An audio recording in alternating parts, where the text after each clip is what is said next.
Alex. Welcome. Glad you could all make it.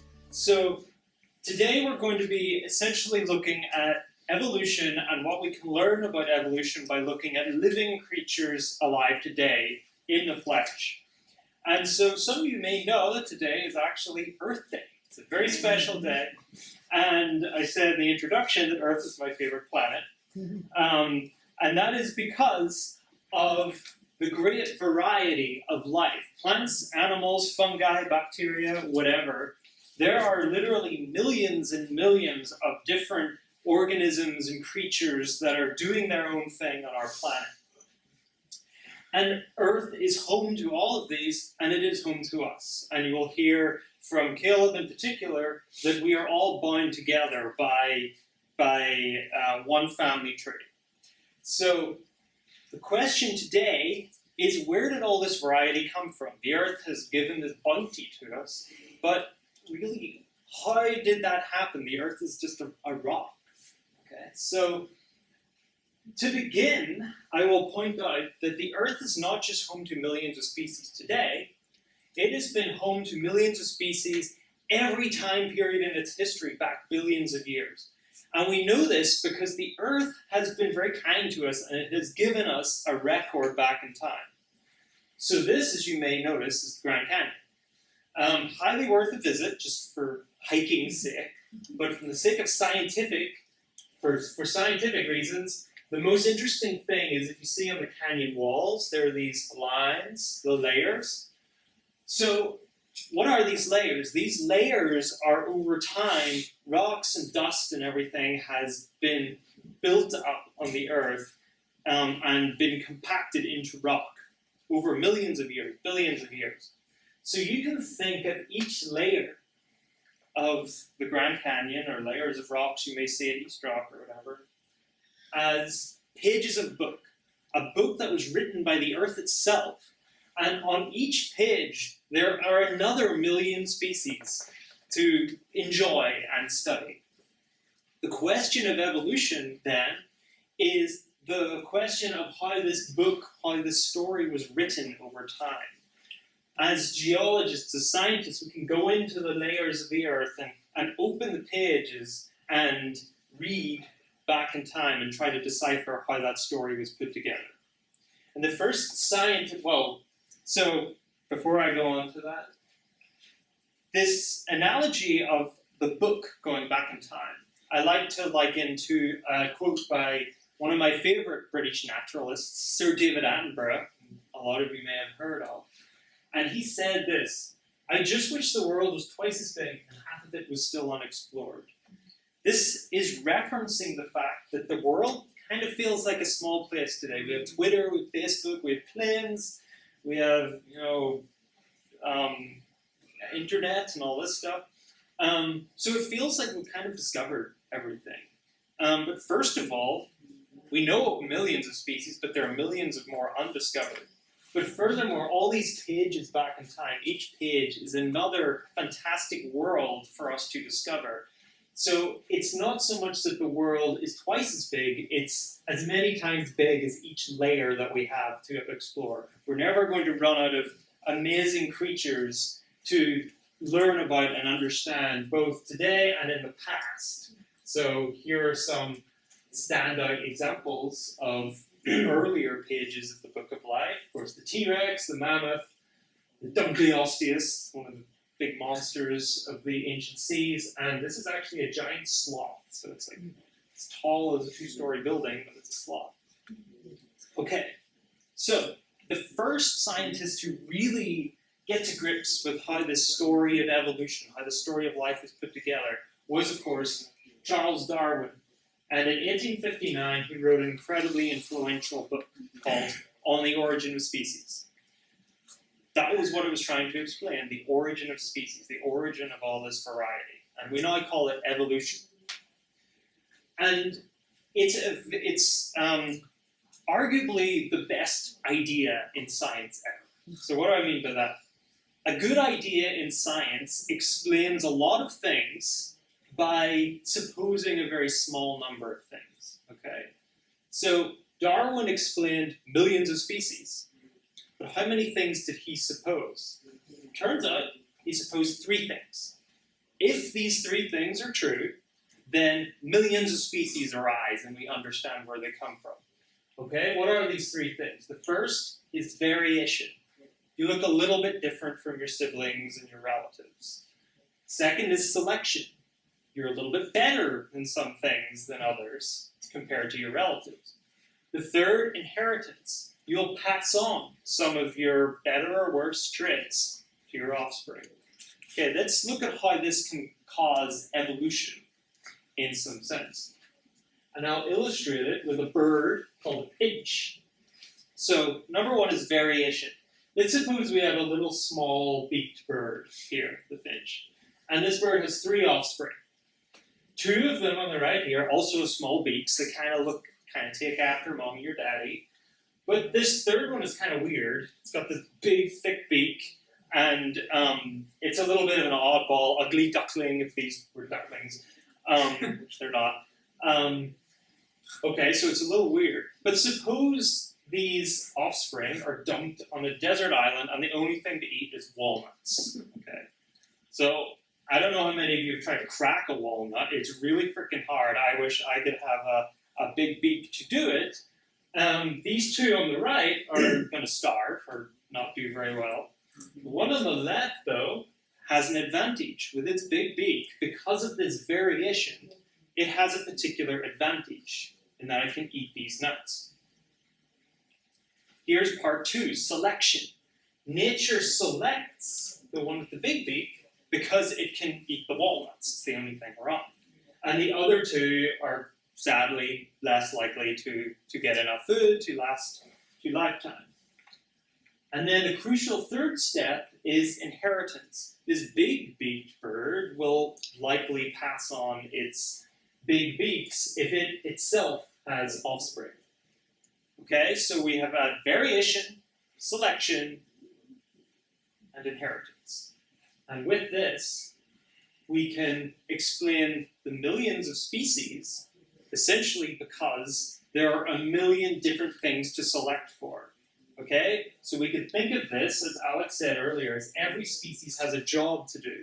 The job of the bird was to crack walnuts, but the job of the tiger is to chase antelope, or the job of the flower is to produce seeds. So for every job there is in nature, there is another species. So there is another thing to select for. And this is how Darwin's great idea can explain the variety of life on Earth.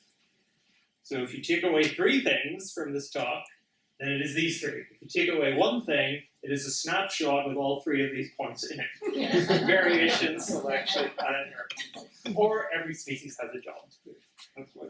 That's what you should take away. Okay, but do not be fooled. Alex also showed this picture earlier.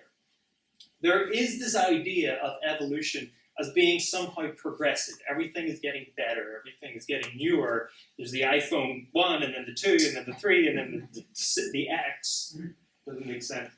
So there's this picture of human evolution in particular, starting at this kind of hunched over thing, which is hairy, which is bad apparently, and it gets better over time, getting towards this, pinnacle of evolution that is humankind. But this is simply not true.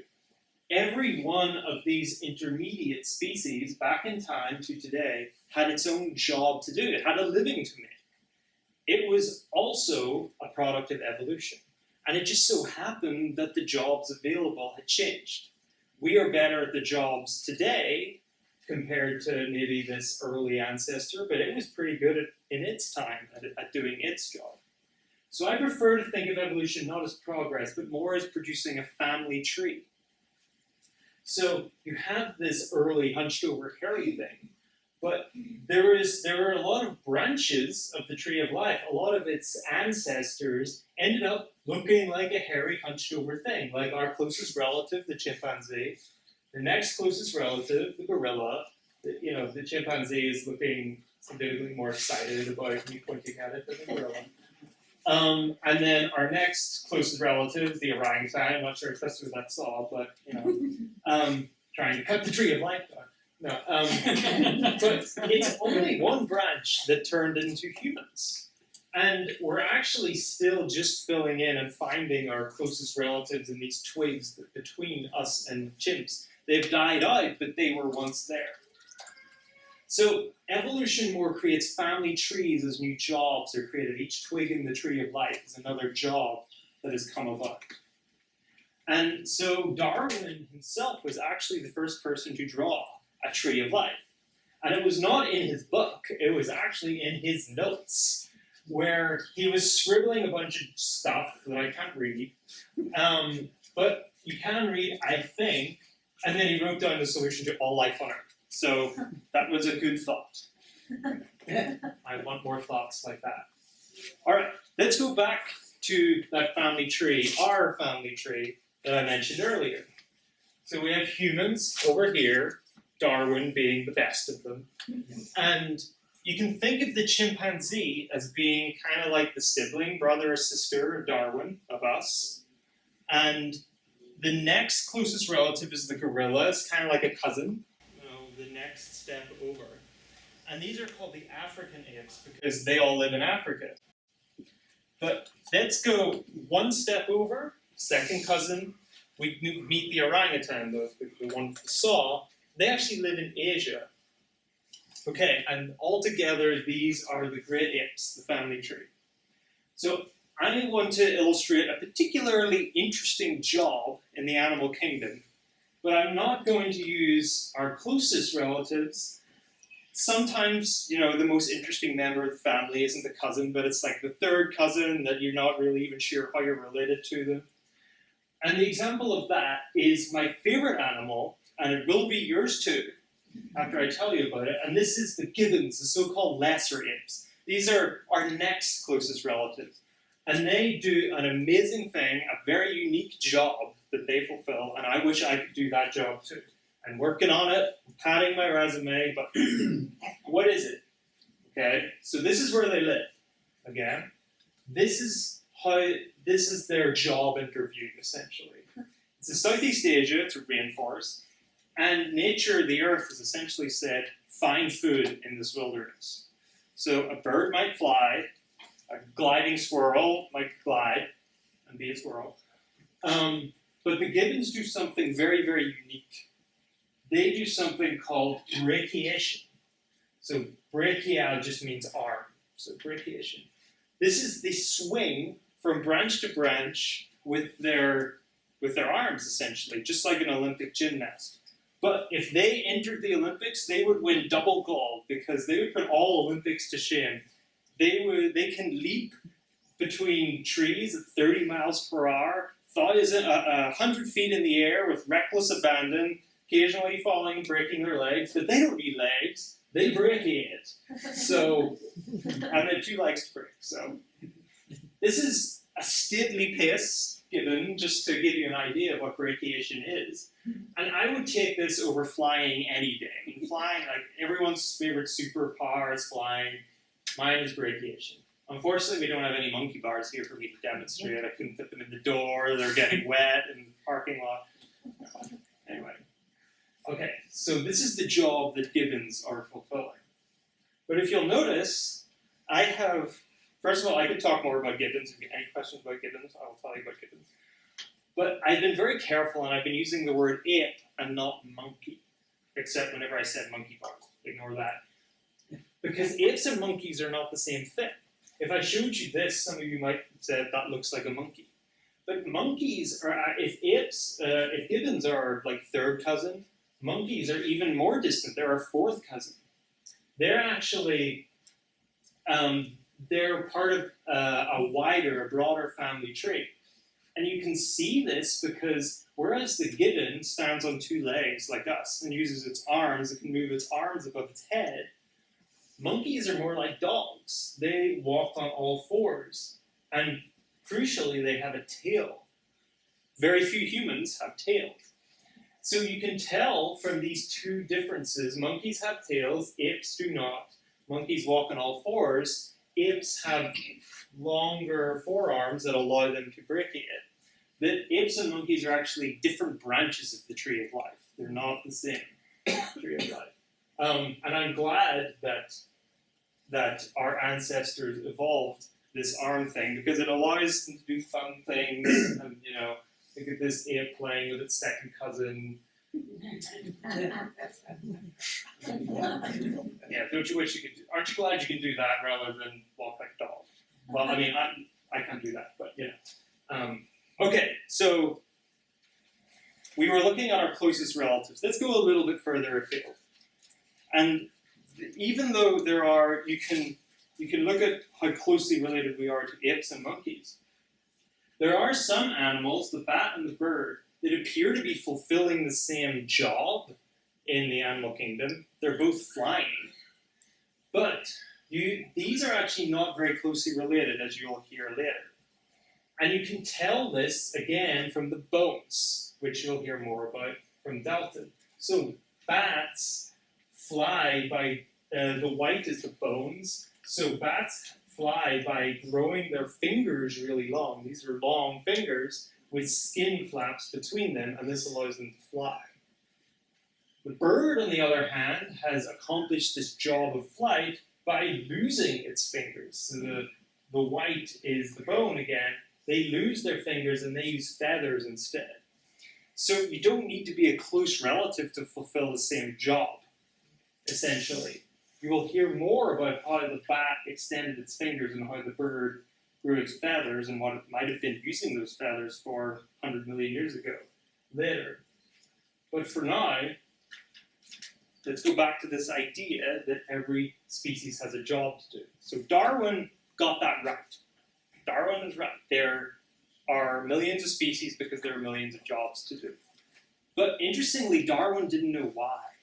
Darwin thought that life is just this gelatinous blob of stuff that somehow does things and gives talks and brachiates and all this.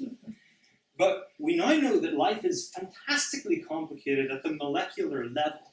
Every one of your cells has thousands of little processes going on. And they relate to what's called genes and DNA.